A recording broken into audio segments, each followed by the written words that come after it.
Good morning, everybody. How are we all doing today? It's a lovely rainy morning, and we are here to read some more of Little Women. I'm so excited to get back to this. I've missed it the last 2 weeks. I realized it's been 2 weeks since we last read. I even had to go back and figure out where I had left off to see where we were starting today. I've got my coffee this morning and a good book. I think this is exactly how Sundays are supposed to be. It sets a good tone for the week, and I just enjoy it. So I hope everybody's doing well this morning. I'm excited to fit in more streams this week. I don't start school for another, I think, 2 weeks, so I think maybe this week and next week I will have a little bit more streams than normal, and then they might kind of drop off a little, just until I kind of adjust to new classes for the semester. But I hope everybody's excited to see what I have in store. But for now, we will get to our book, and I hope whether you're here just to listen or here to chat, I'm happy to do either. I will say if you do chat, it might be a little slower to respond to it just because I don't want to lose where I'm reading.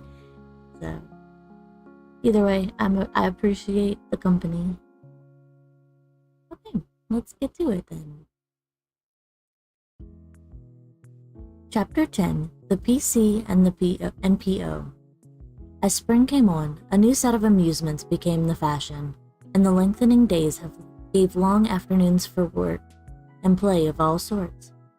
The garden had to be put in order, and each sister had a quarter of the little plot to do with what she liked with.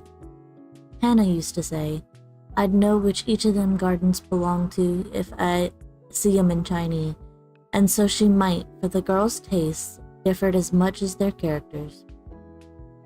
Meg's had roses and heliotrope, myrtle and a little orange tree in it. Jo's bed was never alike 2 seasons, for she was always trying experiments. This year it was to be a plantation of sunflowers, the seeds of which cheerful and aspiring plant were to feed Aunt Cockletop and her family of chicks. Beth had old-fashioned fragrant flowers in her garden, sweet peas and mignonette, larkspur, pinks, pansies, and southernwood, and chickweed for the birds and catnip for the pussies. Amy had a bower in hers, rather small and earwicky, but very pretty to look at, with honeysuckle and morning glories hanging their colored horns and bells in graceful wreaths all over it, tall white lilies, delicate ferns, and as many brilliant, picturesque plants as would consent to blossom there. Gardening, walks, rows on the river, and flower hunts employed the fine days, and for rainy ones they had house diversions, some old, some new, all more or less original.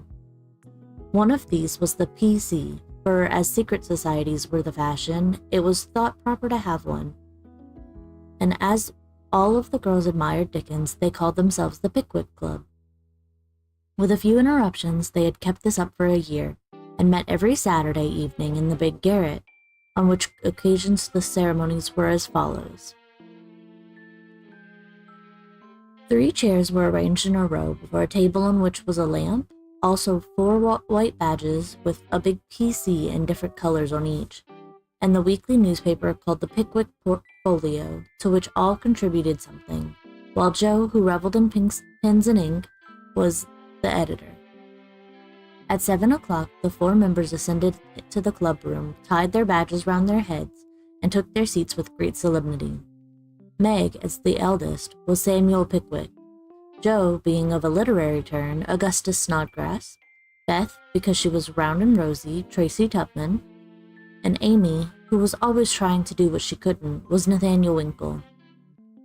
Pickwick, the president, read the paper, which was filled with original tales, poetry, local news, funny advertisements, and hints, in which they good-naturedly reminded each other of their faults and shortcomings. On one occasion, Mr. Pickwick put on a pair of spectacles without any glass, rapped upon the table, hemmed, and having stared hard at Mr. Snodgrass, who was tilting back in his chair till he arranged himself properly, began to read.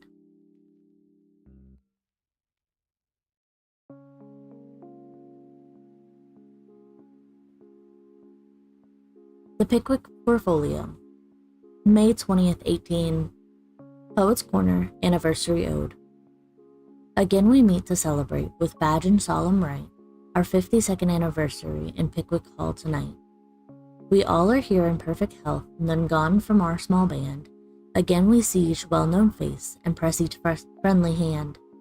Our Pickwick always at his post, with reverence we greet, as spectacles on nose he reads our well-filled weekly sheet. Although he suffers from a cold, we joy to hear him speak, for words of wisdom from him fall, in spite of croak or squeak.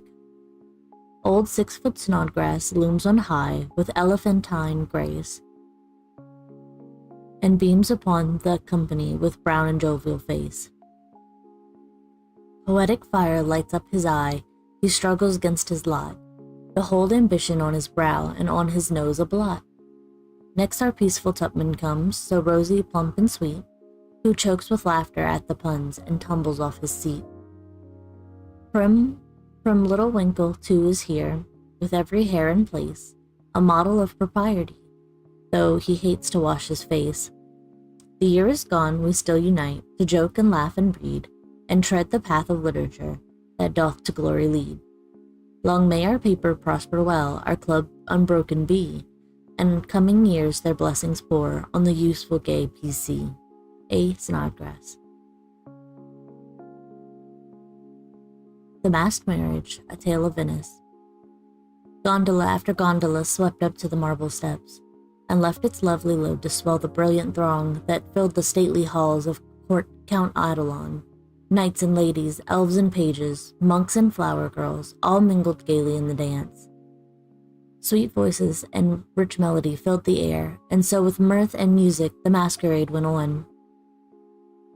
"Has your highness seen the Lady Viola tonight?" asked a gallant troubadour of the fairy queen who floated down the hall upon his arm. "Yes, is she not lovely, though so sad? Her dress is well chosen too, for in a week she weds Count Antonio, whom she passionately hates. By my faith, I envy him. Yonder he comes, arrayed like the bridegroom, except the black mask. When that is off, we shall see how he regards the fair maid whose heart he cannot win, though her stone father bestows her hand," returned the troubadour. "'Tis whispered that she loves the young English artist who haunts her steps and is spurned by the old count," said the lady as they joined the dance.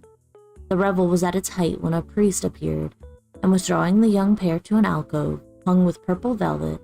He motioned them to kneel. Instant silence fell on the gay throng, and not a sound but the dash of fountains or the rustle of orange groves sleeping in the moonlight broke the hush as Count d'Eidolon spoke thus.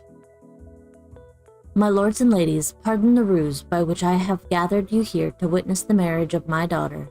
Father, we wait your services." All eyes turned toward the bridal party, and a murmur of amazement went through the throng, for neither bride nor groom removed their masks. Curiosity and wonder possessed all hearts, but respect restrained all tongues till the holy rite was over. Then the eager spectators gathered round the count, demanding an explanation. "Gladly would I give it if I could, but I only know that it was the whim of my timid Viola, and I yielded to it. Now, my children, let the play end. Unmask and receive my blessing." But neither bent the knee, for the young bridegroom replied in a tone that startled all listeners as the mask fell, disclosing the noble face of Ferdinand of Devereux, the artist lover, and leaning on the breast where now flashed the star of an English earl was the lovely Viola, radiant with joy and beauty. "My lord, you scornfully bade me claim your daughter when I could boast as high a name and vast a fortune as the Count Antonio. I can do more, for even your ambitious soul cannot refuse the Earl of Devereux and de Vere, when he gives his ancient name and boundless wealth in return for the beloved hand of this fair lady, now my wife." The Count stood like one changed to stone, and turning to the bewildered crowd, Ferdinand added, with a gay smile of triumph, To you, my gallant friends, I can only wish that your wooing may prosper as mine has done, and that you may all win as fair a bride as I have by this masked marriage. S. Pickwick. Why is the PC like the Tower of Babel? It is full of unruly members. The history of a squash. Once upon a time, a farmer planted a little seed in his garden, and after a while it sprouted and became a vine and bore many squashes. One day in October, when they were ripe, he picked one and took it to market. A grocerman bought and put it in his shop. The same morning, a little girl in a brown hat and blue dress, with a round face and stub nose, went and bought it for her mother. She lugged it home, cut it up, and boiled it in a big pot, mashed some of it with salt and butter for dinner, and to the rest she added a pint of milk, 2 eggs, 4 spoons of sugar, nutmeg, and some crackers, put it in a deep dish, and baked it till it was brown and nice, and next day it was eaten by a family named March T. Tupman. Mr. Pickwick, sir, I address you upon the subject of sin. The sinner, I mean, is a man named Winkle who makes trouble in his club by laughing and sometimes won't write his piece in this fine paper. I hope you will pardon his badness, and let him send a French fable because he can't write out of his head, as he has so many lessons to do and no brains in future. I will try to take time by the fetlock and prepare some work which will be all comme il le faut. That means all right. I am in a haste as it is nearly school time. Yours respectably, N. Winkle. The above is a manly and handsome acknowledgment of past demeanors. If our young friend studied punctuation, it would be well.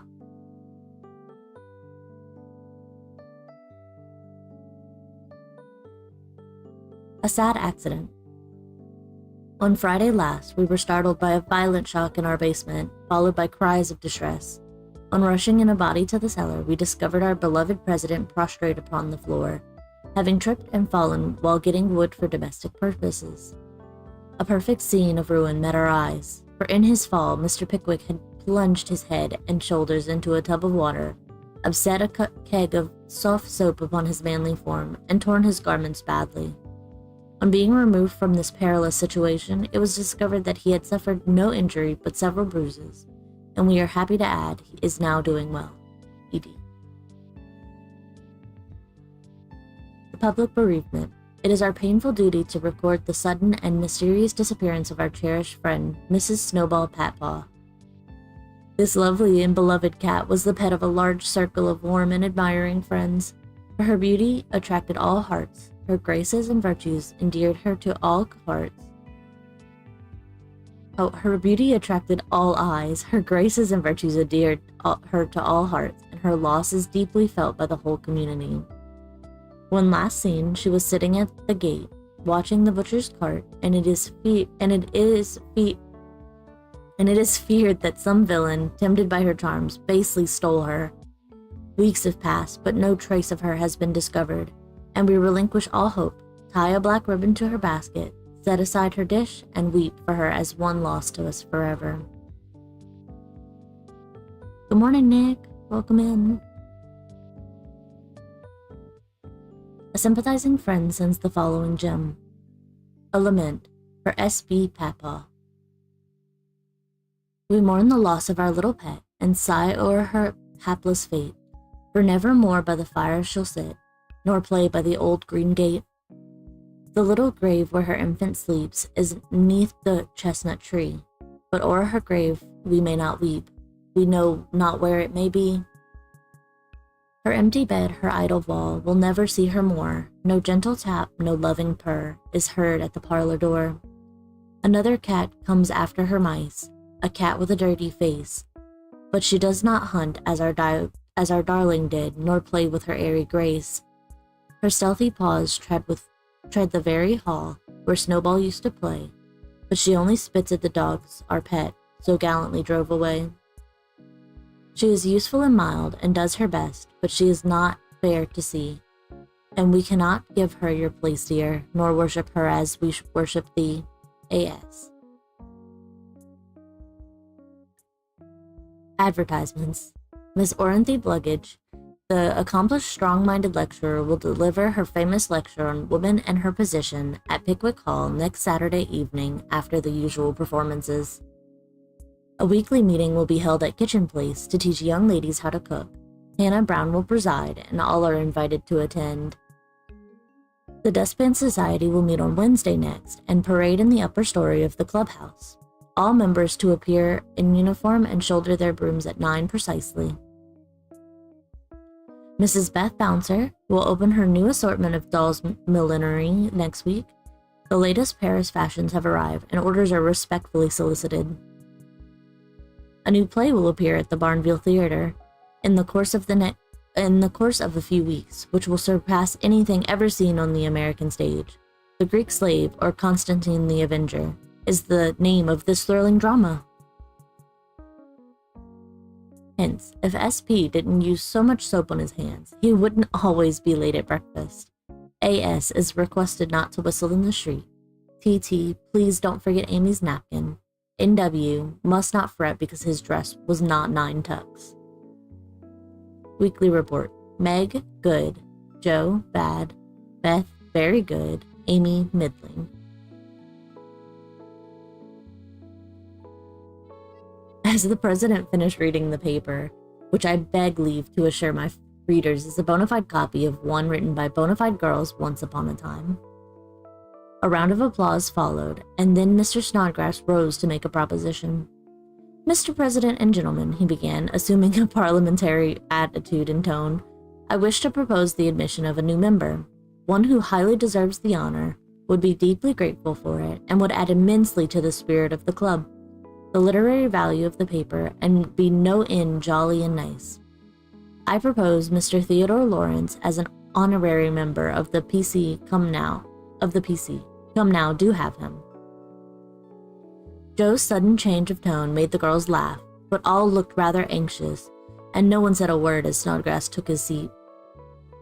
We'll put it to a vote, said the president. All in favor of this motion, please to manifest it by saying aye. A loud response from Snodgrass, followed, to everybody's surprise, by a timid one from Beth. Contrary-minded said no, say no. Meg and Amy were contrary-minded, and Mr. Winkle rose to say with great elegance, We don't wish any boys, they only joke and bounce about. This is a ladies' club, and we wish to be private and proper. I'm afraid he'll laugh at our paper and make fun of us afterwards, observed Pickwick, pulling the little curl on her forehead, as she always did when doubtful. Up rose Snodgrass, very much in earnest. Sir, I give you my word as a gentleman, Laurie won't do anything of the sort. He likes to write, and he'll give a tone to our contributions and keep us from being sentimental, don't you see? We can do so little for him, and he does so much for us. I think the least we can do is offer him a place here, and make him welcome if he comes. This artful allusion to benefits conferred brought Tupman to his feet, looking as if he had quite made up his mind. Yes, we ought to do it, even if we are afraid. I say he may come, and his grandpa too if he likes. This spirited burst from Beth electrified the club, and Joe left her seat to shake hands approvingly. Now then, vote again. Everybody remember it's our Laurie, and say aye, cried Snodgrass excitedly. Aye, replied 3 voices at once. Good, bless you. Now, as there's nothing like taking time by the fetlock, as Winkle characteristically observes, allow me to present the new member. And, to the dismay of the rest of the club, Joe threw open the door of the closet and displayed Laurie sitting on a rag bag, flushed and twinkling with suppressed laughter. You rogue, you traitor, Joe, how could you? Cried the 3 girls as Snodgrass led her friend triumphantly forth, and producing both a chair and a badge, installed him in a jiffy. The coolness of you 2 rascals is amazing, began Mr. Pickwick, trying to get up an awful frown and only succeeding in producing an amiable smile.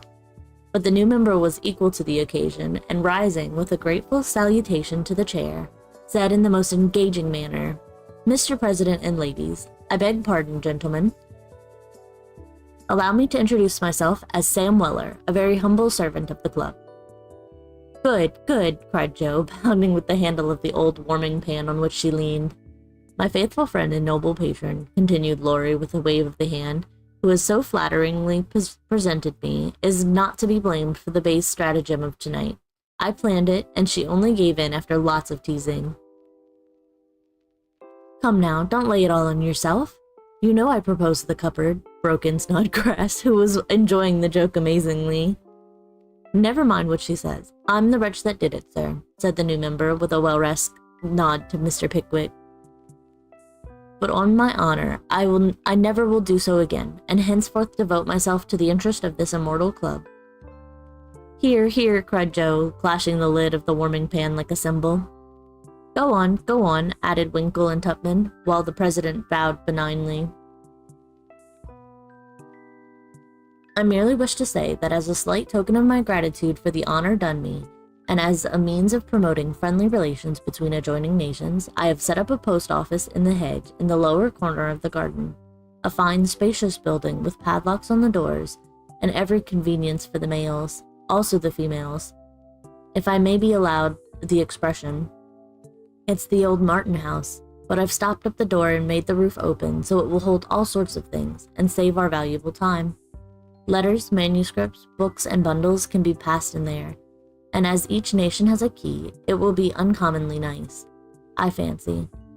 Allow me to present the club key, and with many thanks for your favor, take my seat.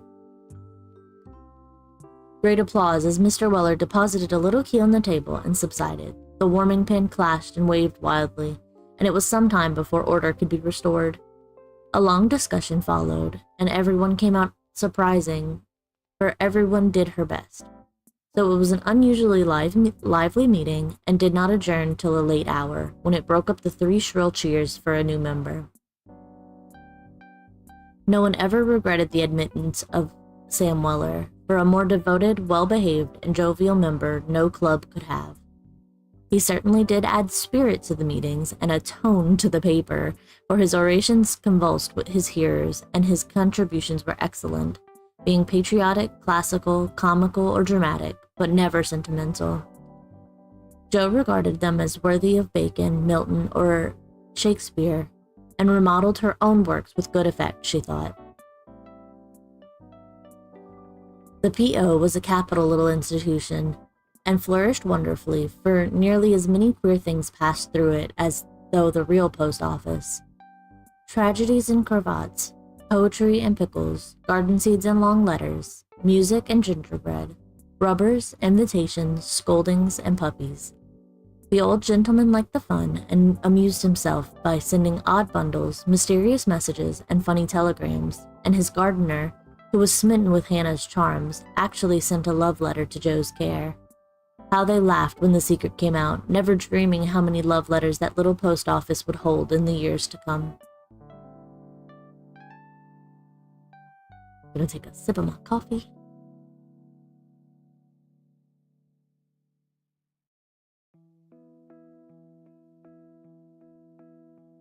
Okay. Chapter 11, Experiments. The 1st of June. The Kings are off to the seashore tomorrow, and I'm free. 3 months' vacation, how I shall enjoy it, exclaimed Meg, coming home one warm day to find Joe laid upon the sofa in an unusual state of exhaustion, while Beth took off her dusty boots, and Amy made lemonade for the refreshment of the whole party. Aunt March went today, for which, oh, be joyful, said Joe. I was mortally afraid she'd ask me to go with her. If she had, I would have felt as if I ought to do it, but Plumfield is about as gay as a churchyard, you know, and I'd rather be excused. We had a flurry getting the old lady off, and I had a fright every time she spoke to me, for I was in such a hurry to be through that I was uncommonly helpful and sweet, and feared she'd find it impossible to part from me. I quaked till she was fairly in the carriage, and had a final fright, for as it drove off, she popped out her head, saying, "Josephine, won't you?" I didn't hear any more, for I basely turned and fled. I did actually run, and whisked around the corner where I felt safe. Poor old Joe. She came in looking as if bears were after her, said Beth, as she cuddled her sister's feet with a motherly air. Aunt March is a regular samphire, is she not? Observed Amy, tasting her mixture critically. She means vampire, not seaweed, but it doesn't matter. It's too warm to be particular about one's parts of speech, murmured Joe. What shall you do all your vacation? Asked Amy, changing the subject with tact. I shall lie abed late and do nothing, replied Meg from the depths of the rocking chair. I've been routed up early all winter and had to spend my days working for other people, so now I'm going to rest and revel in my heart's content. No, said Joe, that dozy way wouldn't suit me. I've laid in a heap of books, and I'm going to improve my shining hours reading on my perch in the old apple tree when I'm not having... Don't say larks, implored Amy as a return snub for the samphire correction. I'll say nightingales then, with Laurie. That's proper and appropriate since he's a warbler. Don't let us do any lessons, Beth, for a while, but play all the time and rest, as the girls mean to, proposed Amy. Well, I will, if Mother doesn't mind. I want to learn some new songs, and my children need fitting up for the summer. They are dreadfully out of order and really suffering for clothes. May we, Mother? Asked Meg, turning to Mrs. March, who sat sewing in what they called Marmay's corner. You may try your experiment for a week and see how you like it. I think by Saturday night you will find that all play and no work is as bad as all work and no play. Oh dear, no, it will be delicious, I'm sure, said Meg complacently. I now propose a toast, as my friend and partner Sari Gamp says. Fun forever and no grubbing, cried Joe, rising glass in hand as the lemonade went round. They all drank it merrily and began the experiment by lounging for the rest of the day. Next morning, Meg did not appear till 10 o'clock. Her solitary breakfast did not taste good, and the room seemed lonely and untidy, for Joe had not filled the vases, Beth had not dusted, and Amy's books lay scattered about. Nothing was neat and pleasant but Marmay's corner, which looked as usual, and there Meg sat to rest and read, which meant to yawn and imagine what pretty summer dresses she would get with her salary. Joe spent the morning on the river with Laurie, and the afternoon reading and crying over the wide, wide world up in the apple tree. Beth began by rummaging everything out of the big closet where her family resided, but getting tired before half done, she left her establishment topsy-turvy and went to her music, rejoicing that she had no dishes to wash. Amy arranged her bower, put on her best white frock, smoothed her curls, and sat down to draw under the honeysuckle, hoping someone would see and inquire who the young artist was. As no one appeared but an inquisitive Daddy Longlegs, who examined her work with interest, she went to walk, got caught in a shower, and came home dripping. At tea time, they compared notes, and all agreed that it had been a delightful though unusually long day. Meg, who went shopping in the afternoon and got a sweet blue muslin, had discovered after she had cut the breast off that it wouldn't wash, which mishap made her slightly cross. Joe had burned the skin off her nose boating and got a raging headache by reading too long. Beth was worried by the confusion of her closet and the difficulty of learning 3 or 4 songs at once, and Amy deeply regretted the damage done her frock, for Katie Brown's party was to be the next day, and now, like Flora McFlimsy, she had nothing to wear. But these were mere trifles, and they assured their mother that the experiment was working finely. She smiled, said nothing, and with Hannah's help did their neglected work, keeping home pleasant and the domestic machinery running smoothly. It was astonishing what a peculiar and uncomfortable state of things was produced by the resting and reveling process. The days kept getting longer and longer, the weather was unusually variable, and so were tempers. An unsettled feeling possessed everyone, and Satan found plenty of mischief for the idle hands to do. As the height of luxury, Meg put out some of her sewing, and then found time hang so heavily that she fell to snipping and spoiling her clothes in attempts to furbish them up la moffat. Joe read till her eyes gave out, and she was sick of books, got so fidgety that even good-natured Laurie had a quarrel with her, and so reduced in spirits that she desperately wished she had gone with Aunt March. Beth got on pretty well, for she was constantly forgetting that it was to be all play and no work, and fell back into her old ways now and then. but something in the air affected her, and more than once her tranquility was much disturbed. So much so that on one occasion she actually shook poor dear Joanna and told her she was a fright. Amy fared worst of all, for her resources were small, and when her sisters left her to amuse herself, she soon found that accomplished and important little self a great burden. She didn't like dolls, fairy tales were childish, and one couldn't draw all the time. Tea parties didn't amount to much, neither did picnics, unless very well conducted. If one could have a fine house full of nice girls, or go traveling, the summers would be delightful, but to stay at home with 3 selfish sisters and a grown-up boy was enough to try the patience of a Bose, complained Miss Malaprop, after several days devoted to pleasure, fretting, and ennui. No one would own that they were tired of the experiment, but by Friday night each acknowledged to herself that she was glad the week was nearly done.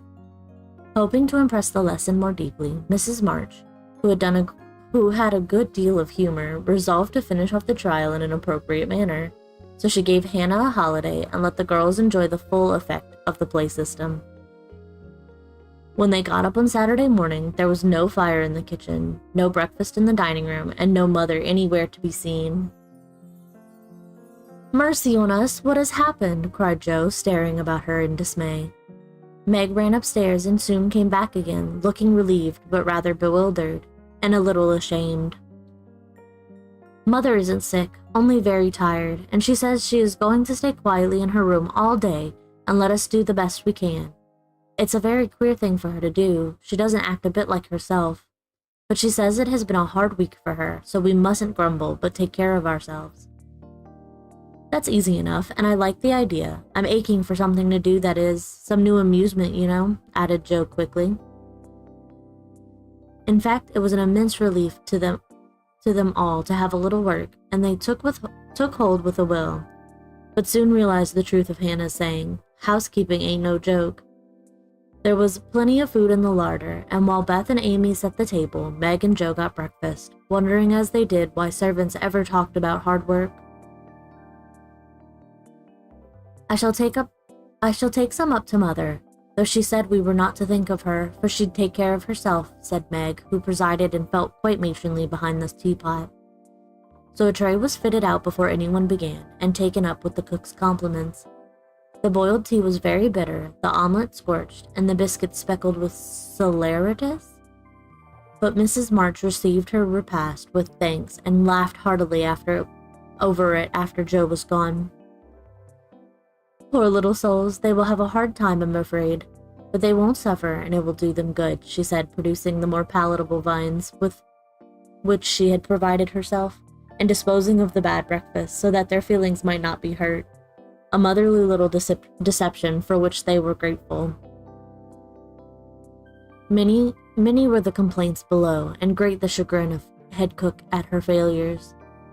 "Never mind, I'll get the dinner and be servant. You be mistress, keep your hands nice, see company, and give orders," said Jo, who knew still less than Meg about culinary affairs. This obliging offer was gladly accepted, and Margaret retired to the parlor, which she hastily put in order by whisking the litter under the sofa and shutting the blinds to save the trouble of dusting. Jo, with perfect faith in her own powers and a friendly desire to make up the quarrel, immediately put a note in the office inviting Laurie to dinner. "You'd better see what you have got before you think of having company," said Meg, when informed of the hospitable but rash act. "Oh, there's corned beef and plenty of potatoes, and I shall get some asparagus and a lobster for a relish, as Hannah says. We'll have lettuce and make a salad. I don't know how, but the book tells. I'll have blancmange and strawberries for dessert, and coffee too if you want to be elegant. Don't try too many messes, Jo, for you can't make anything but gingerbread and molasses candy fit to eat. I wash my hands of the dinner party. Since you have asked Laurie on your own responsibility, you may just take care of him. I don't want you to do anything but be civil to him and help to the pudding. You'll give me your advice if I get in a muddle, won't you?" asked Jo, rather hurt. "Yes, but I don't know much, except about bread and a few trifles." You had better ask Mother's leave before you order anything, returned Meg prudently. Of course I shall. I'm not a fool. And Jo went off in a huff at the doubts expressed of her powers. Get what you like and don't disturb me. I'm going out to dinner and can't worry about things at home, said Mrs. March when Jo spoke to her. I never enjoyed housekeeping, and I'm going to take a vacation today and read, write, go visiting, and amuse myself. The unusual spectacle of her busy mother rocking comfortably and reading early in the morning made Jo feel as if some unnatural phenomenon had occurred. For an eclipse, an earthquake, or a volcanic eruption would hardly have seemed stranger. Everything is out of sorts somehow, she said to herself, going downstairs. There's Beth crying. That's a sure sign that something is wrong in this family. If Amy is bothering, I'll shake her. Feeling very much out of sorts herself, Jo had hurried into the parlor to find Beth sobbing over Pip, the canary, who lay dead in the cage, with his little claws pathetically extended, as if imploring the food for want of which he had died. It's all my fault. I forgot him. There isn't a seed or a drop left. Oh, Pip, how could I be so cruel to you? Cried Beth, taking the poor thing in her hands and trying to restore him. Jo peeped into his half-open eye, felt his little heart, and finding him stiff and cold, shook her head and offered her domino box for a coffin. Put him in the oven, and maybe he will get warm and revive, said Amy hopefully. He's been starved, and he shan't be baked now he's dead. I'll make him a shroud, and he shall be buried in the garden. And I'll never have another bird, never, my Pip, for I am too bad to own one, murmured Beth, sitting on the floor with her pet folded in her hands. The funeral shall be this afternoon, and we will all go. Now don't cry, Bethy. It's a pity, but nothing goes right this week, and Pip has had the worst of the experiment. Make the shroud and lay him in my box, and after the dinner party we'll have a nice little funeral, said Jo, beginning to feel as if she had undertaken a good deal. Leaving the others to console Beth, she departed to the kitchen, which was in a most discouraging state of confusion. Putting on a big apron, she fell to work and got the dishes piled up ready for washing, when she discovered that the fire was out. Here's a sweet prospect, muttered Jo, slamming the stove door open and poking vigorously among the cinders. Having rekindled the fire, she thought she would go to market while the water heated. The walk revived her spirits, and flattering herself that she had made good bargains, she trudged home again, after buying a very young lobster, some very old asparagus, and 2 boxes of acid strawberries. By the time she got cleared up, the dinner arrived, and the stove was red hot. Hannah had left a pan of bread to rise. Meg had worked it up early, set it on the hearth for a second rising, and forgotten it. Meg was entertaining Sally Gardner in the parlor when the door flew open and a floury, crocky, flushed, and disheveled figure appeared, demanding tartly, I say, isn't bread briz enough when it runs over the pans? Sally began to laugh, but Meg nodded and lifted her eyebrows as high as they would go, which caused the apparition to vanish and put the sour bread into the oven without further delay. Mrs. March went out after peeping here and there to see how matters went, also saying a word of comfort to Beth, who sat making a winding sheet, while the dear departed lay in state in the domino box. A strange sense of helplessness fell upon the girls as the gray bonnet vanished round the corner, and despair seized them when a few minutes later Miss Crocker appeared and said she'd come to dinner. Now this lady was a thin, yellow spinster, with a sharp nose and inquisitive eyes, who saw everything and gossiped about all she saw. They disliked her, but had been taught to be kind to her, simply because she was old and poor and had few friends. So Meg gave her the easy chair and tried to entertain her while she asked questions, criticized everything, and told stories of the people whom she knew. Language cannot describe the anxieties, experiences, and exertions which Jo underwent that morning, and the dinner she served up became a standing joke. Fearing to ask any more advice, she did her best alone, and discovered that something more than energy and goodwill is necessary to make a cook. She boiled the asparagus for an hour and was grieved to find the heads cooked off and the stalks harder than ever. The bread burned black, for the salad dressing so aggravated her that she could not make it fit to eat.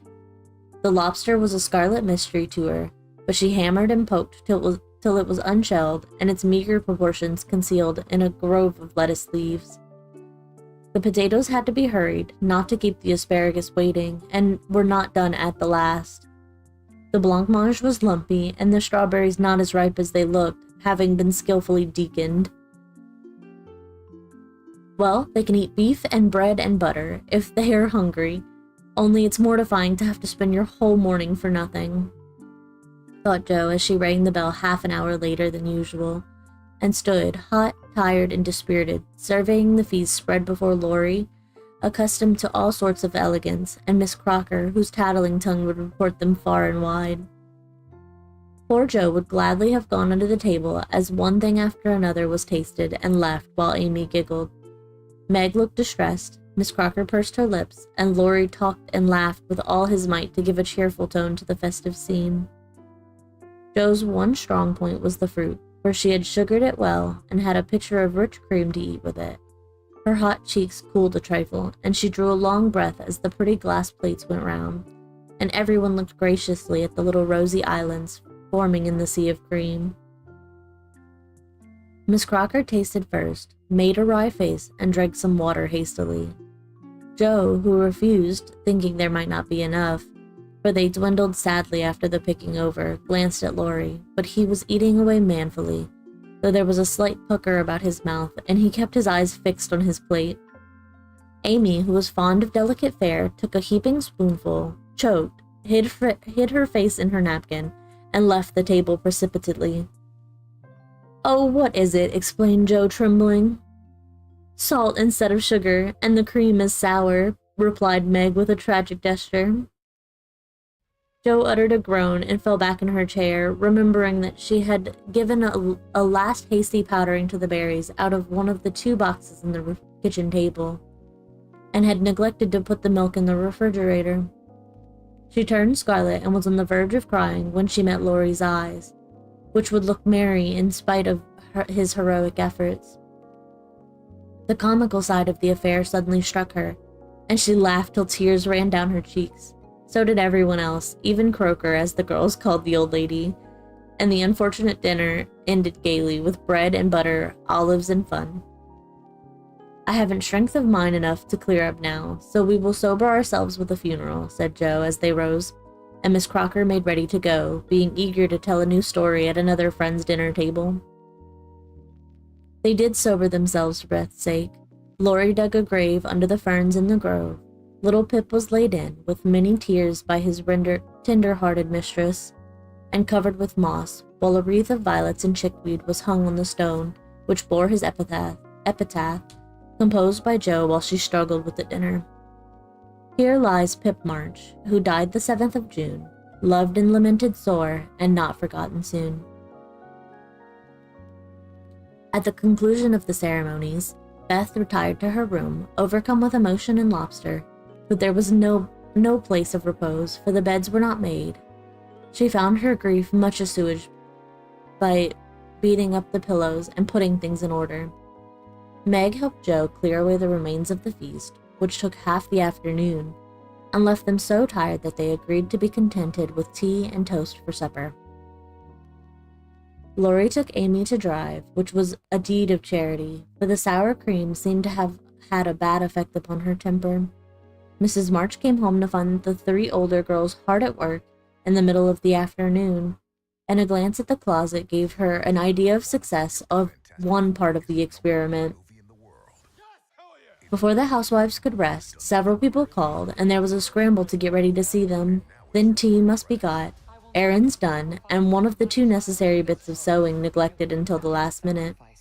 As twilight fell, dewy and still, one by one they gathered on the porch where June roses were budding beautifully, and each groaned or sighed as she sat down, as if tired or troubled. "What a dreadful day this has been," begun Jo, usually the first to speak. "It has seemed shorter than usual, but so uncomfortable," said Meg. "Not a bit like home," added Amy. It can't seem so without Marmee and little Pip, sighed Beth, glancing with full eyes at the empty cage above her head. Here's Mother, dear, and you shall have another bird tomorrow if you want it. As she spoke, Mrs. March came and took her place among them, looking as if her holiday had not been much pleasanter than theirs. Are you satisfied with your experiment, girls, or do you want another week of it? She asked as Beth nestled up to her, and the rest turned toward her with brightening faces as flowers turned toward the sun. I don't, cried Jo decidedly. Nor I, echoed the others. You think, then, that it is better to have a few duties and live a little for others, do you? Lounging and larking doesn't pay, observed Jo, shaking her head. I'm tired of it and mean to go to work at something right off. Suppose you learn plain cooking. That's a useful accomplishment, which no woman should be without, said Mrs. March, laughing inaudibly at the recollection of Jo's dinner party, for she had met Miss Crocker and heard her account of it. Mother, did you go away and let everything be, just to see how we'd get on? Cried Meg, who had suspicions all day. Yes, I wanted you to see how the comfort of all depends on each doing their share faithfully. While Hannah and I did your work, you got on pretty well, though I don't think you were very happy or amiable. So I thought, as a little lesson, I would show you what happens when everyone thinks only of herself. Don't you feel that it is pleasanter to help one another, to have daily duties which make leisure sweet when it comes, and to bear and forbear, that home may be comfortable and lovely to us all? We do, Mother, we do, cried the girls. Then let me advise you to take up your little burdens again, for though they seem heavy sometimes, they are good for us, and lighten as we learn to carry them. Work is wholesome, and there is plenty for everyone. It keeps us from ennui and mischief. It is good for health and spirits, and gives us a sense of power and independence better than money or fashion. We'll work like bees and love it too, see if we don't, said Jo. I'll learn plain cooking for my holiday task, and the next dinner party I have shall be a success. I'll make the set of shirts for Father instead of letting you do it, Marmee. I can and I will, though I'm not fond of sewing. That will be better than fussing over my own things, which are plenty nice enough as they are, said Meg. I'll do my lessons every day, and not spend so much time with my music and dolls. I am a stupid thing, and ought to be studying, not playing, was Beth's resolution, while Amy followed their example by heroically declaring, I shall learn to make buttonholes and attend to my parts of speech. Very good, then I am quite satisfied with the experiment, and fancy that we shall not have to repeat it. Only don't go to the other extreme and delve like slaves. Have regular hours of work for work and play. Make each day both useful and pleasant, and prove that you understand the worth of time by employing it well. Then youth will be delightful, old age will bring few regrets, and life become a beautiful success in spite of poverty. We'll remember, Mother, and they did.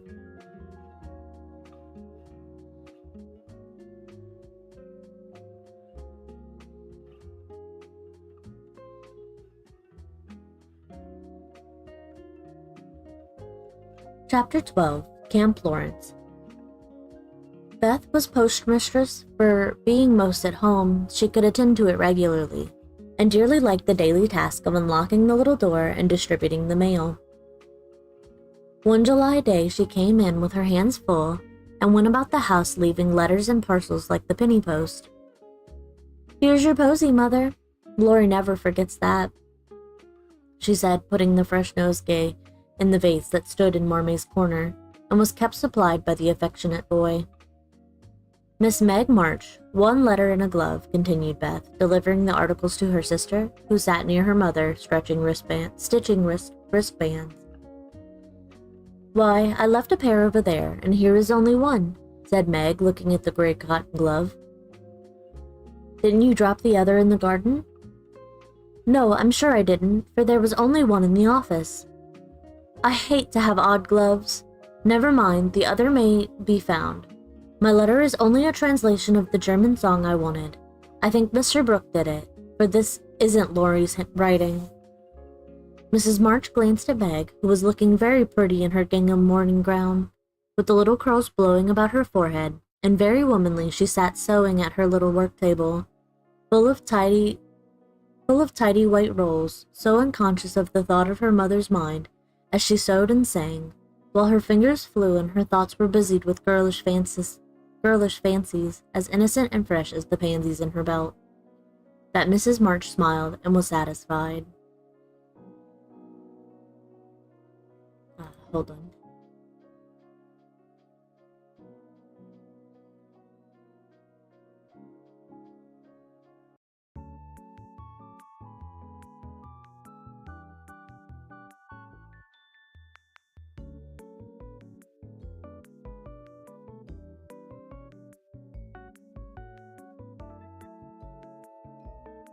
Oh, I lost where I was at.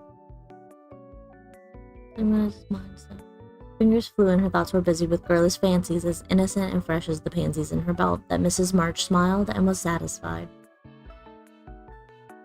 2 letters for Dr. Joe, a book, and a funny old hat which covered the whole post office and stuck outside, said Beth, laughing as she went into the study where Joe sat writing. What a sly fellow Laurie is. I said I wished bigger hats were the fashion because I burned my face every hot day, he said. He said, why mind the fashion? Wear a big hat and be comfortable. I said I would if I had one, and he has sent me this to try me. I'll wear it for fun and show him I don't care for the fashion. And hanging the antique broad brim on a bust of Plato, Joe led her letters. One from her mother made her cheeks glow and her eyes filled, for it said to her, My dear, I write a little word to tell you how much satisfaction I watch your efforts to control your temper. You say nothing about your trials, failures, or successes, and think, perhaps, that no one sees them but the friend whose help you daily ask. If I may trust the well-worn cover of your guidebook, I too have seen them all, and heartily believe in the sincerity of your resolution, since it begins to bear fruit. Go on, dear, patiently and bravely, and always believe that no one sympathizes more tenderly than you with your loving mother. That does me good. That's worth millions of money and pecks of praise. Oh, Marmee, I do try. I will keep on trying and not get tired, since I have you to help me. Laying her head on her arms, Jo wet her little romance with a few happy tears, for she had thought that no one saw and appreciated her efforts to be good, and this assurance was doubly precious, doubly encouraging, because unexpected and from the person whose commendation she most valued. Feeling stronger than ever to meet and subdue her Apollyon, she pinned the note inside her frock, as a shield and a reminder, lest she be taken unaware, and proceeded to open her other letter, quite ready for either good or bad news. In a big, dashing hand, Laurie wrote, Dear Jo, what home? Some English girls and boys are coming to see me tomorrow, and I want to have a jolly time. If it's fine, I'm going to pitch my tent in Longmeadow, and row up the whole crew to lunch and croquet, have a fire, make messes, gypsy fashion, and all sorts of larks. They are nice people, and like such things, Brooke will go and keep us boys steady, and Kate Vaughn will play propriety for the girls. I want you all to come, can't let Beth off at any price, and nobody shall worry her. Don't bother about rations, I'll see to that and everything else. Only do come, there's a good fellow. In a teary hurry, yours ever, Laurie. Here's richness, cried Jo, flying in to tell the news to Meg. Of course we can go, Mother. It would be such a help to Laurie, for I can row, and Meg can see to lunch, and the children be useful in some way. I hope the Vaughns are not fine grown-up people. Do you know anything about them, Jo? Asked Meg. Only that there are 4 of them. Kate is older than you. Fred and Frank twins about my age, and a little girl, Grace, who is 9 or 10. Laurie knew them abroad and liked the boys. I fancied from the way he primed up his mouth in speaking of her that he didn't admire Kate much.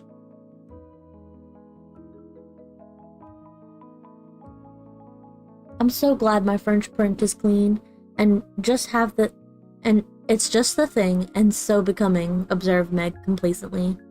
Haven't you anything decent, Joe? Scarlet and gray boating suit, good enough for me. I shall row and tramp about, so I don't want any starch to think of. You'll come, Betty? If you won't let any boys talk to me. Not a boy. I like to please Laurie, and I'm not afraid of Mr. Brooke. He is so kind, but I don't want to play or sing or say anything. I'll work hard and not trouble anyone, and you'll take care of me, Joe, so I'll go. That's my good girl. You do try to fight off your shyness, and I love you for it. Fighting faults isn't easy, as I know, and a cheery word kind of gives a lift. Thank you, Mother, and Joe gave the thin cheek a grateful kiss, more precious to Mrs. March than if it had given back the rosy roundness of her youth. I had a box of chocolate drops and the picture I wanted to copy, said Amy, showing her mail. And I got a note from Mr. Lawrence asking me to come over and play for him tonight, before the lamps are lighted, and I shall go, added Beth, whose friendship with the old gentleman prospered finely. Now let's fly round and do double duty today, so that we can play tomorrow with free minds, said Joe, preparing to replace her pen with a broom. When the sun peeped into the girls' room early next morning, to promise them a fine day, she saw a comical sight. Each had made such preparation for the fete as seemed necessary and proper. Meg had an extra row of little curl papers across her forehead. Joe had copiously anointed her afflicted face with cold cream. Beth had taken Joanna to bed and with her to atone for the approaching separation, and Amy had capped the climax by putting a clothespin on her nose to uplift the offending feature. It was one of the kind artists used to hold the paper on their drawing boards, therefore quite appropriate and effective for the purpose it was now being put. The funny spectacle appeared to amuse the son, for he burst out with such radiance that Joe woke up and roused her sister by a hearty laugh at Amy's ornament. Sunshine and laughter were good omens for a pleasure party, and soon a lively bustle began in both houses. Beth, who was ready first, kept reporting what went on next door, and enlivened her sister's toilets by frequent telegrams from the window. There goes the man with the tent. I see Mrs. Barker doing up the lunch in a hamper and a great basket.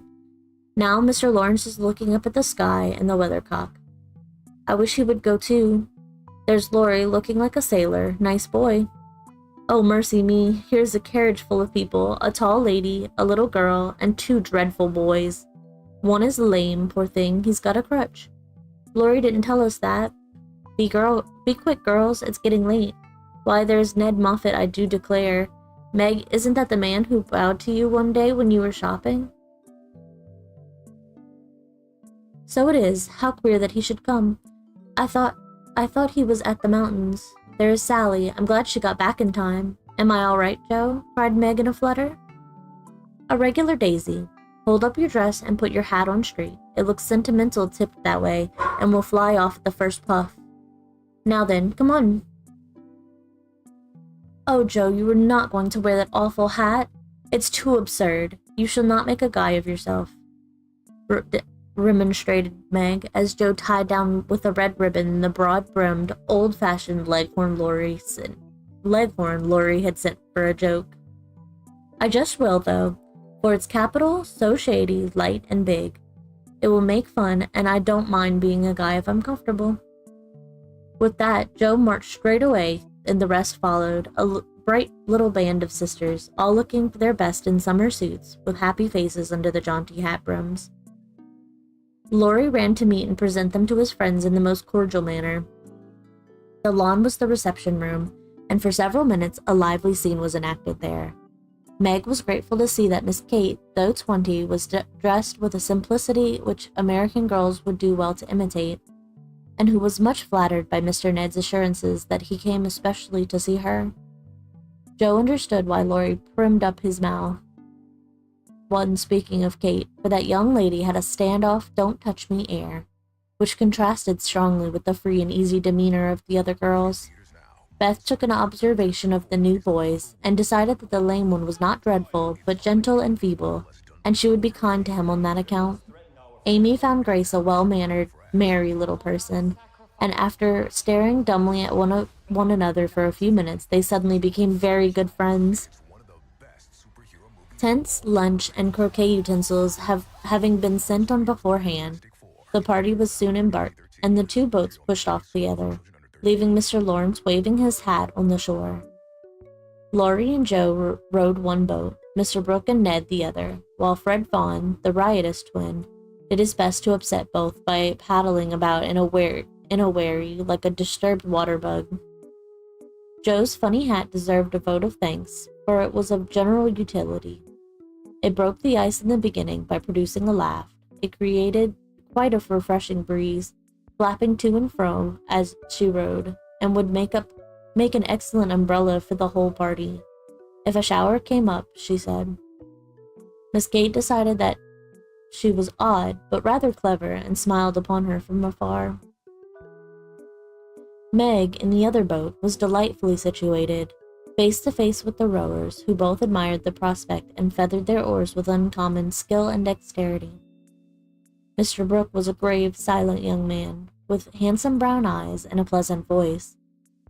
Meg liked his quiet manners and considered him a walking encyclopedia of useful knowledge. He never talked to her much, but he looked at her a good deal, and she felt sure that he did not regard her with aversion. Ned, being in college, of course put on all the airs which freshmen think it their bounden duty to assume. He was not very wise, but very good-natured, and altogether an excellent person to carry on a picnic. Sally Gardner was absorbed in keeping her white peaked dress clean and chattering with the ubiquitous Fred, who kept Beth in constant terror by his pranks. It was not far to Longmeadow, but the tent was pitched and the wickets down by the time they arrived. A pleasant green field and 3 wide-spreading oaks in the middle and a smooth strip of turf for croquet. "Welcome to Camp Lawrence," said the young host as they landed with exclamations of delight. "Brooke is commander-in-chief, I am commissary general, the other fellows are staff officers, and you, ladies, are company.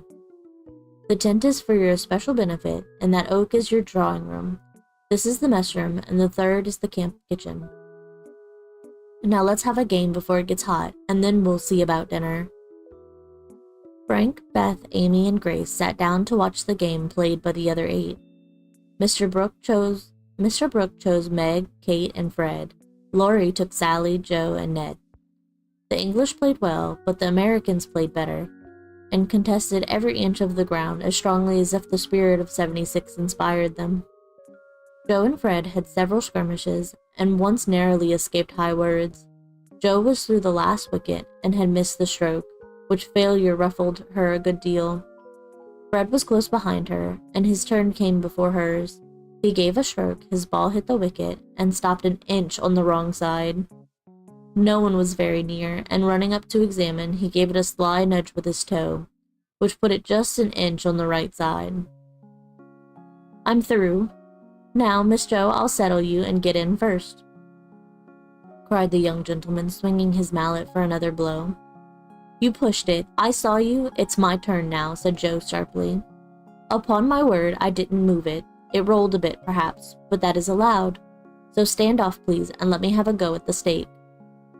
"We don't cheat in America, but you can if you choose," said Joe angrily. "Yankees are a deal the most tricky, everybody knows. There you go," returned Fred, croqueting her ball far away. Joe opened her lips to say something rude, but checked herself in time, colored up to the forehead, and stood a minute, hammering down a wicket with all her might, while Fred hit the stake and declared himself out with much exultation. She went off to get her ball and was a long time finding it among the bushes, but she came back, looking cool and quiet, and waited her turn patiently.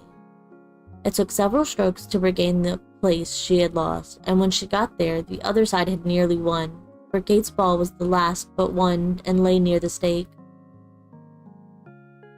"By George, it's all up with us. Goodbye, Kate. Miss Joe owes me one, and so you are finished," cried Fred excitedly, as they all drew near to see the finish. "Yankees have a trick of being generous to their enemies," said Joe, with a look that made the lad reddened.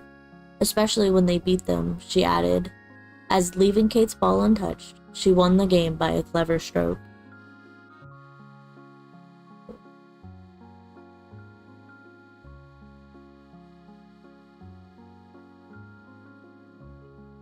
Laurie threw up his hat, then remembered that it wouldn't do to exult over the defeat of his guests, and stopped in the middle of the cheer to whisper to his friend, "Good for you, Joe. He did cheat, I saw him. We can't tell him so, but he won't do it again, take my word for it." Meg drew her aside under pretense of pinning up a loose braid and said approvingly, "It was dreadfully provoking, but you kept your temper, and I'm so glad, Joe. Don't praise me, Meg, for I could box his ears this minute.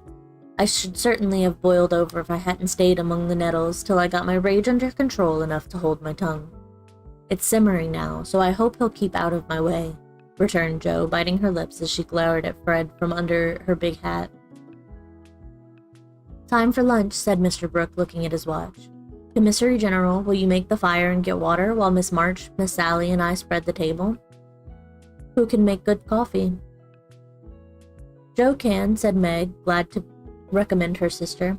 So Joe, feeling that her late lessons in cookery were to do her honor, went to preside over the coffee pot, while the children collected dry sticks and the boys made a fire and got water from a spring nearby. Miss Kate sketched and Frank talked to Beth, who was making little mats of braided brushes to serve as plates. The commander-in-chief and his aides soon spread the tablecloth with an inviting array of eatables and drinkables, prettily decorated with green leaves. Joe announced that the coffee was ready, and everyone settled themselves to a hearty meal, for youth is seldom dyspeptic, and exercise develops wholesome appetites. A very merry lunch it was, for everything seemed fresh and funny, and frequent peals of laughter startled a venerable horse who fed nearby. There was a pleasing inequality in the table, which produced many mishaps to cups and plates.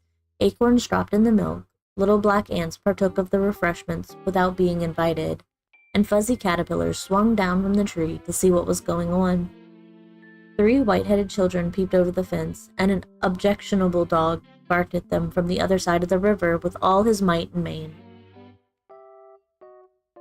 "There's salt here," said Laurie as he handed Joe a saucer of berries. "Thank you, I prefer spiders," she replied, fishing up 2 unwary little ones who had gone to a creamy death. "How dare you remind me of that horrid dinner party, when yours is so nice in every way," added Joe as they both laughed and ate out of one plate, the china having run short. "I had an uncommonly good time that day, and haven't got over it yet. This is no credit to me, you know. I don't do anything. It's you and Meg and Brooke who make it all go, and I'm no end obliged to you." "What shall we do when we can't eat any more?" asked Laurie, feeling that his trump card had been played when lunch was over. "Have games till it's cooler. I brought authors, and I dare say Miss Kate knows something nice and new and nice. Go and ask her. She's company, and you ought to stay with her more." "Aren't you company too? I thought she'd suit Brooke, but he keeps talking to Meg, and Kate just stares at them through that ridiculous glass of hers. I'm going, so you needn't try to preach propriety, for you can't do it, Joe." Miss Kate did know several new games, and as the girls would not, and the boys could not eat any more, they all adjourned to the drawing room to play rigmarole. One person begins a story, any nonsense you like, and tells as long as he pleases, only taking care to stop short at some exciting point when the next takes it up and does the same. It's very fun when well done, and makes a perfect jumble of comical stuff to laugh over. "Please start it, Mr. Brooke," said Kate with a commanding air, which surprised Meg, who treated the tutor with as much respect as any other gentleman. Lying on the grass at the feet of the 2 young ladies, Mr. Brooke obediently began the story, with the handsome brown eyes steadily fixed upon the sunshiny river. "Once on a time, a knight went out into the world to seek his fortune, and he had nothing but his sword and his shield. He traveled a long while, nearly 28 years, and had a hard time of it till he came to the palace of a good old king, who had offered a reward for anyone who could tame and train a fine but unbroken colt, of which he was very fond. The knight agreed to try, and got on slowly but surely, for the colt was a gallant fellow, and soon learned to love his new master, though he was freakish and wild. Every day when he gave his lessons to this pet of the king's, the knight rode him through the city, and as he rode, he looked everywhere for a certain beautiful face, which he had seen many times in his dreams, but never found. One day, as he went prancing down the quiet street, he saw at the window of a ruinous castle the lovely face. He was delighted, inquired who lived in this old castle, and was told that several captive princes were kept there by a spell, and spun all day to lay up money to buy their liberty. The knight wished intensely that he could free them, but he was poor and could only go by each day, watching for the sweet face and longing to see it out in the sunshine. At last he resolved to get into the castle and ask how he could help them. He went and knocked. The great door flew open, and he beheld a ravishing, lovely lady, who exclaimed with a cry of rapture, At last, continued Kate, who had read French novels and admired the style. "'Tis she," cried Count Gustave, and fell at her feet in an ecstasy of joy. "Oh, rise," she said, extending a hand of marble fairness. "Never, till you tell me how I may rescue you," swore the knight, still kneeling. "Alas, my cruel fate condemns me to remain here till my tyrant is destroyed." "Where is the villain?" "In the mauve salon.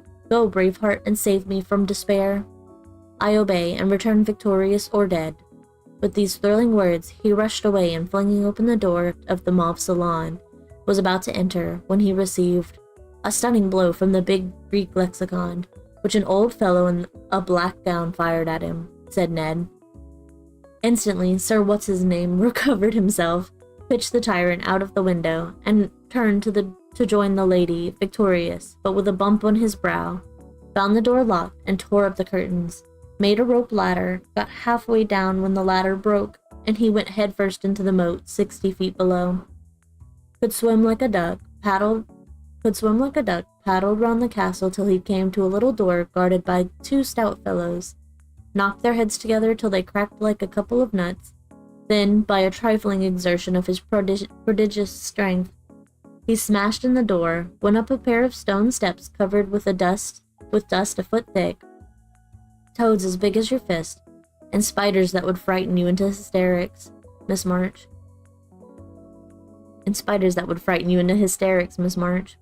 At the top of these steps, he came plump upon a sight that took his breath away and chilled his blood. A tall figure, all in white with a veil over its face and a lamp in its wasted hand, went on Meg. It beckoned, gliding noiselessly before him, down a corridor as dark and cold as any tomb. Shadowy effigies in armor stood on either side, a dead silence reigned, and lamp turned blue, and the ghostly figure ever and anon turned its face towards him, showing the glitter of awful eyes through its white veil. They reached a curtained door, behind which sounded lovely music. He sprang forward to enter, but the spectre plucked him back, and waved threatening before him. "A snuff-box," said Joe, in a sepulchral tone which convulsed the audience. "Thank ye," said the knight politely, as he took a pinch and sneezed several times so violently that his head fell off. "Ha, ha," laughed the ghost, and having peeped through the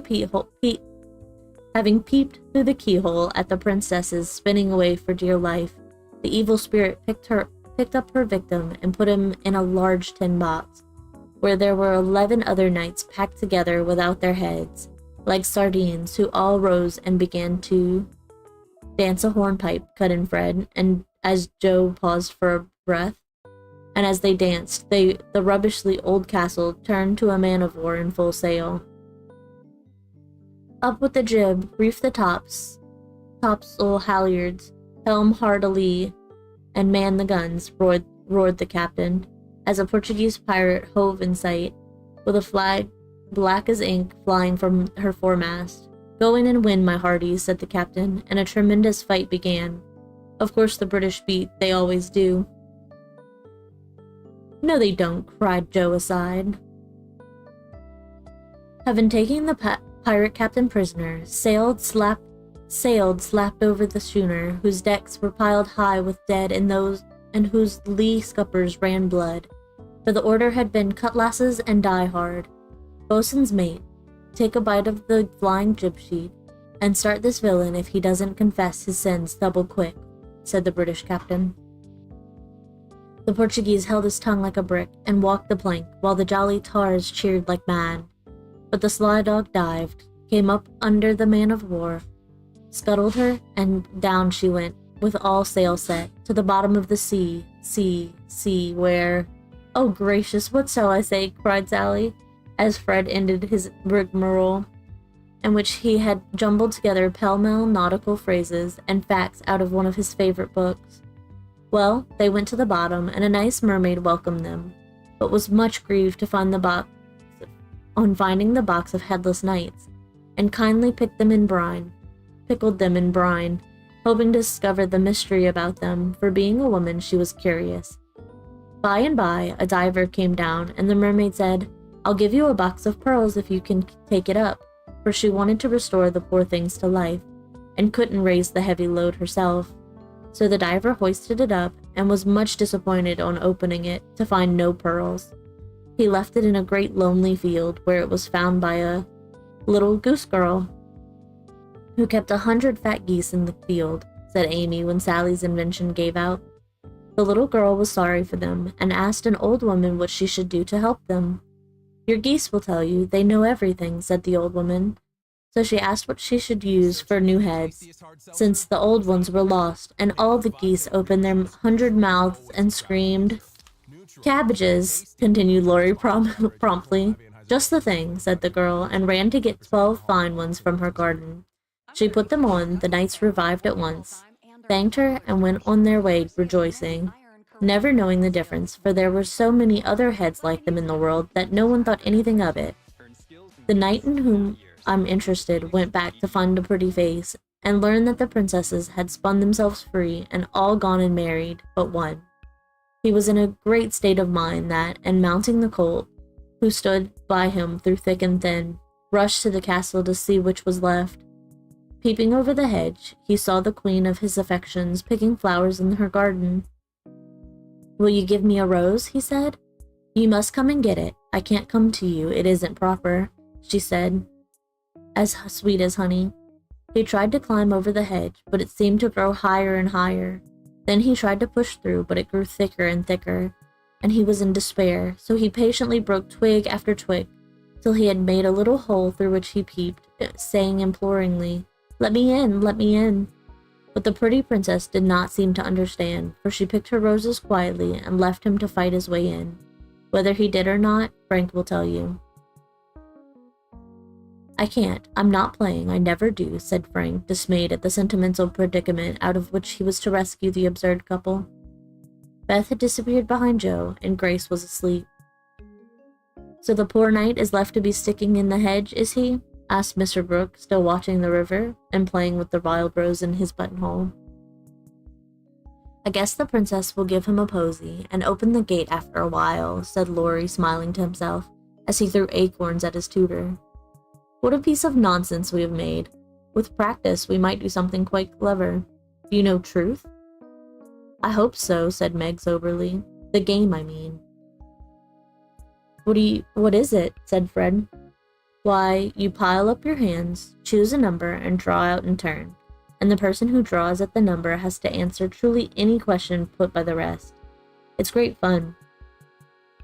"Let's try it," said Joe, who liked new experiments. Miss Kate and Mr. Brooke, Meg and Ned declined, but Fred, Sally, Joe, and Laurie piled and drew, and the lot fell to Laurie. "Who are your heroes?" asked Joe. "Grandfather and Napoleon." "Which lady here do you think the prettiest?" said Sally. "Margaret." "Which do you like best?" from Fred. "Joe, of course." "What silly questions you ask," and Joe gave a disdainful shrug as the rest laughed at Laurie's matter-of-fact tone.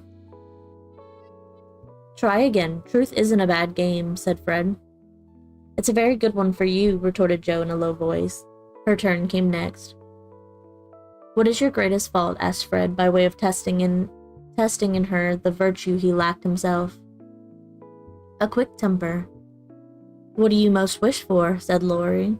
A pair of bootlacings, returned Jo, guessing and defeating his purpose. Not a true answer. You must say what you really do want most. Genius. Don't you wish you could give it to me, Laurie?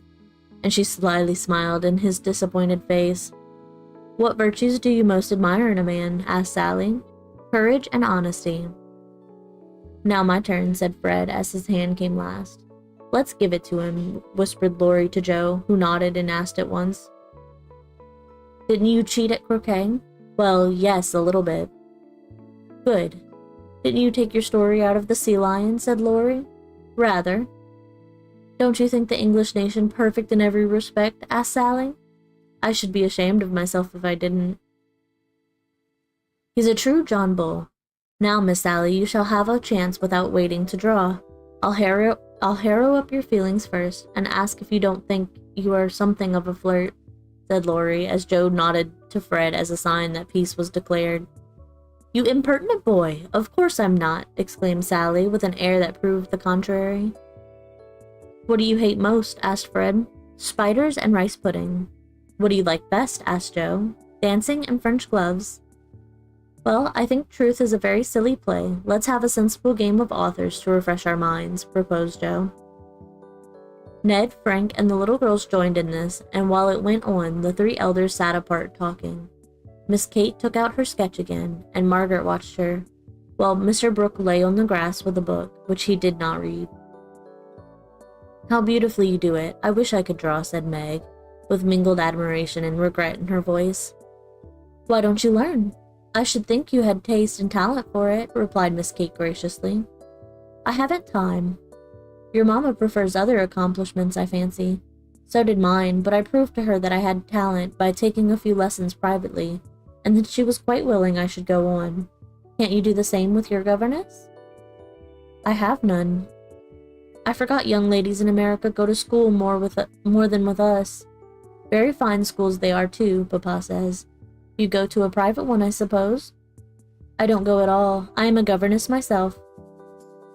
Oh, indeed, said Miss Kate, but she might as well have said, dear me, or how dreadful, for her tone implied it, and something in her face made Meg color, and wish she had not been so frank.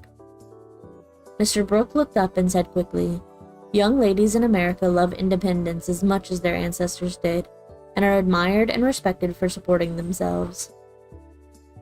Oh yes, of course it's very nice and proper in them to do so. We have many most respectable and worthy young men who do the same and are employed by the nobility, because being the daughters of gentlemen, they are both well-bred and accomplished, you know, said Miss Kate in a patronizing tone that hurt Meg's pride and made her work seem not only more distasteful, but degrading.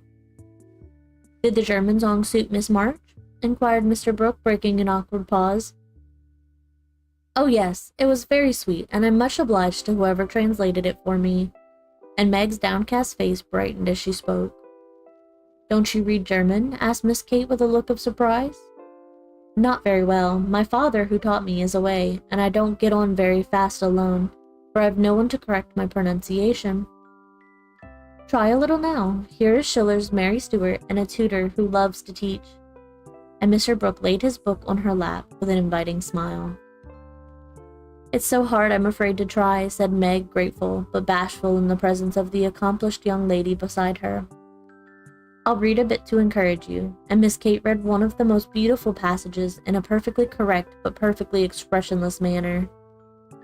Mr. Brooke made no comment as she returned the book to Meg, who said innocently, I thought it was poetry. Some of it is. Try this passage. There was a queer smile about Mr. Brooke's mouth as he opened at poor Mary's lament. Meg, obediently following the long grass blade which her new tutor used to point with, read slowly and timidly, unconsciously making poetry of the hard words by the soft intonation of her musical voice. Down the page went the green guide, and presently, forgetting her listener in the beauty of the sad scene, Meg read as if alone. giving a little touch of tragedy to the words of the unhappy queen. If she had seen the brown eyes then, she would have stopped short, but she never looked up, and the lesson was not spoiled for her. Very well indeed, said Mr. Brooke as she paused, quite ignoring her many mistakes, and looking as if he did indeed love to teach. Miss Kate put up her glass, and having taken a survey of the little tableau before her, shut her sketchbook, saying with condescension, "You've a nice accent, and in time will be a clever reader. I advise you to learn, for German is a valuable accomplishment to teachers. I must look after Grace, she is romping." And Miss Kate strolled away, adding to herself with a shrug, "I didn't come to chaperone a governess, though she is young and pretty. What odd people these Yankees are. I'm afraid Laurie will be quite spoiled among them." "I forgot that English people rather turn up their noses at governesses and don't treat them as we do," said Meg, looking after the retreating figure with an annoyed expression. "Tutors also have rather a hard time of it there, as I know to my sorrow. There's no place like America for us workers, Miss Margaret." And Mr. Brooke looked so contented and cheerful that Meg was ashamed to lament her hard lot.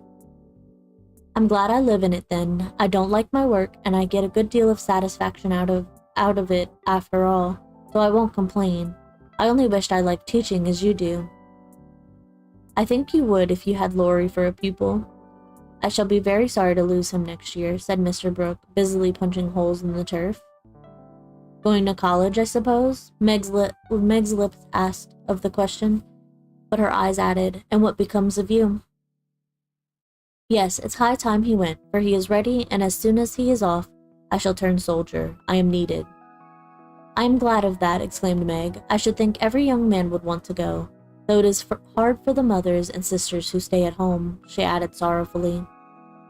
"I have neither, and very few friends to care whether I live or die," said Mr. Brooke rather bitterly, as he absently put the dead rose in the hole he had made and covered it up like a little grave. "Laurie and his grandfather would care a great deal, and we should all be very sorry to have any harm happen to you," said Meg heartily. "Thank you, that sounds pleasant," began Mr. Brooke, looking cheerful again.